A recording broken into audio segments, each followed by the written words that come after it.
What's the greatest threat right now that Israel faces? Iran. You want the three threats? Give me the three threats. Iran, Iran, Iran. Israel and Iran were not always bitter rivals seeking one another's destruction. In fact, the arch-enemies once shared a covert but strategic alliance. Here's the history of relations between Iran and Israel. Following the creation of the State of Israel in 1948, Tehran and Tel Aviv found themselves aligned through mutual interests, curbing Soviet influence during the Cold War and countering the rising Arab nationalism movement spearheaded by Egypt. Although the cooperation was kept under wraps, Iranian oil flowed to Israel, evading Arab boycotts. And in return, Israel equipped Iran with arms, military training, and intelligence. This alliance came to an abrupt end, however, with the 1979 Iranian Revolution, which resulted in the overthrow of Tehran's Western-aligned Shah and the establishment of the Islamic Republic of Iran. Iran's new government identified Israel as a major enemy, closed the Israeli embassy in Tehran, and cut all official ties with Tel Aviv, marking the beginning of a decades-long conflict between the two nations.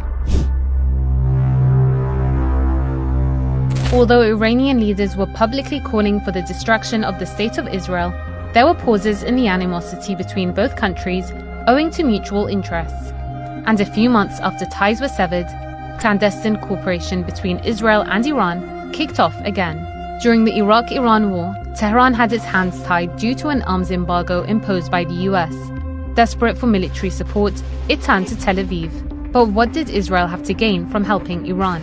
According to declassified CIA documents, Israel provided Iran with arms to prolong the Iran-Iraq conflict, weaken Baghdad, and potentially patch up ties with Tehran.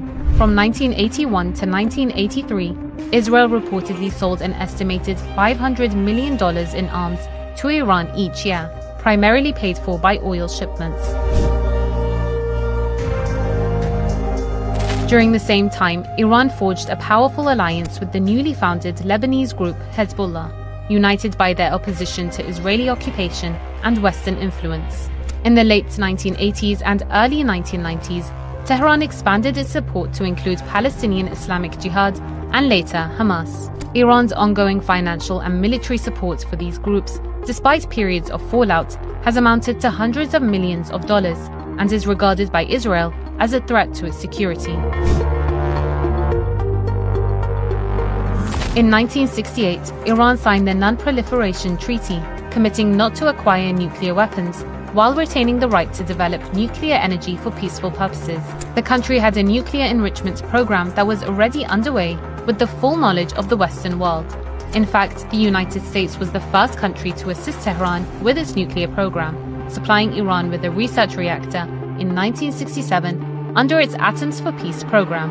However, following the 1979 Iranian Revolution and the subsequent 8-year war with Iraq, nuclear development stalled, only to resume in the early 1990s. In 2002, Western intelligence services and an Iranian opposition group revealed Iran's secret Natanz nuclear enrichment facility. While Iran insists its nuclear ambitions are purely peaceful, Israel considers them a direct existential threat. And since 1992, Israeli Prime Minister Benjamin Netanyahu has repeatedly recycled the same rhetoric about Iran's nuclear capability, warning the world that Tehran is on the verge of building a nuclear weapon. The allegations have served as a decades-long excuse for Netanyahu to provoke the West against Iran. By next spring, at most by next summer, they will have finished the medium enrichment and move on to the final stage. From there, it's only a few months, possibly a few weeks, before they get enough enriched uranium for the first bomb. If not stopped, Iran could produce a nuclear weapon in a very short time. It could be a year, it could be within a few months, less than a year. Tel Aviv's claims of an Iranian plan to develop an atomic bomb have provided it with the justification for its ongoing campaign of assassinations and covert operations targeting Iranian assets. In 2009, Israel escalated its lobbying efforts in the US to pressure Washington to take military action, portraying Iran's nuclear project as a global security threat. The greatest threat facing the world today is the marriage between religious fundamentalism and the weapons of mass destruction. The most urgent challenge facing this body today is to prevent the tyrants of Tehran from acquiring nuclear weapons. A year later, in June 2010, a digital virus called Stuxnet was found to have infected computers at Iran's Natanz nuclear facility. The digital worm, which disrupted and destroyed Iranian centrifuges, is widely believed to be the doing of the US and Israel. Between 2010 and 2012, 4 Iranian nuclear scientists were assassinated in operations widely attributed to Israel's intelligence service, Mossad. Starting in 2013, nuclear talks between Iran and 6 world powers gained momentum under the Obama administration. The negotiations aimed to curb Iran's nuclear capabilities in exchange for the lifting of sanctions. These efforts culminated in July 2015, when Iran signed the Joint Comprehensive Plan of Action, agreeing to limit uranium enrichment and allow inspections in return for economic relief. In 2018, Israeli Prime Minister Benjamin Netanyahu claimed that Iran had covered up its nuclear program prior to signing the agreement. The US then withdrew from the deal under the Trump administration. By 2020, covert Israeli attacks on Iran's nuclear infrastructure had resumed in full force.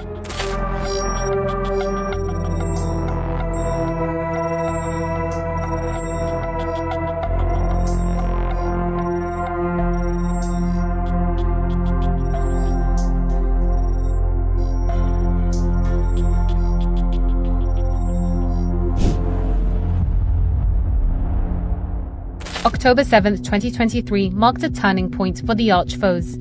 Israel is juggling the carpet bombing of Palestine's Gaza, attacks on Iranian-backed Hezbollah in Lebanon, and strikes on Yemen and Syria. Tensions escalated on April 1, 2024, when an Israeli airstrike on Iran's consulate in Damascus killed 16 people, including 2 senior Iranian generals.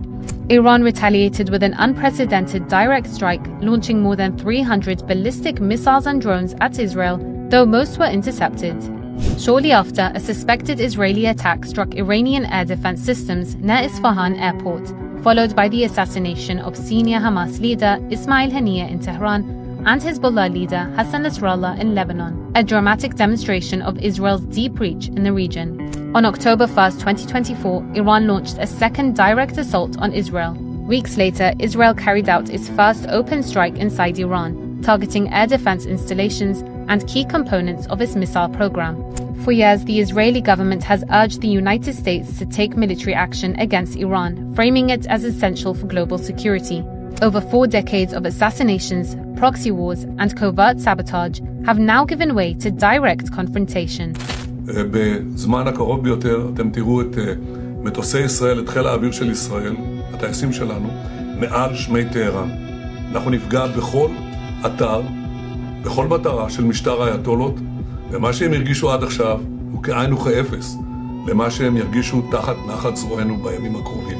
In the early hours of June 13, 2025, just after US President Donald Trump warned of an imminent attack on Iran, Israel launched an unprovoked strike targeting the heart of the country's nuclear and military infrastructure, claiming the motivation behind the attacks was to prevent Tehran from building a nuclear weapon. Using warplanes and drones reportedly smuggled into the country in advance, the assault struck key facilities and killed more than a dozen top Iranian generals and scientists. Soon thereafter, Tel Aviv expanded its airstrikes, hitting targets in Iran's energy industry and in residential areas, as Iran retaliated with missile and drone attacks on Israel. On June 16th, Netanyahu went so far as to suggest that assassinating Iran's supreme leader, Ali Khamenei, would end the conflict. که رژیم صهیونیستی اشتباه بزرگی کرد، خطای بزرگی کرد، غلطی کرد و عواقب او رو بیچاره خواهد کرد به توفیق الهی. What began as a quiet partnership between Tehran and Tel Aviv unraveled into one of the Middle East's most volatile and consequential rivalries. After 12 days of trading missile volleys, Tel Aviv and Tehran accepted a ceasefire proposal put forward by President Trump and mediated by Qatar. The clashes left at least 24 dead and over 1,000 wounded in Israel, while at least 974 people were killed and thousands more injured across Iran. Netanyahu declared that Israel had achieved all of its goals, claiming it had eliminated Iran's nuclear and missile threats crippled its military command, and taken control of Tehran's skies. For now, the fighting appears to have been put on hold, but the decades-long conflict and underlying tensions remain unresolved.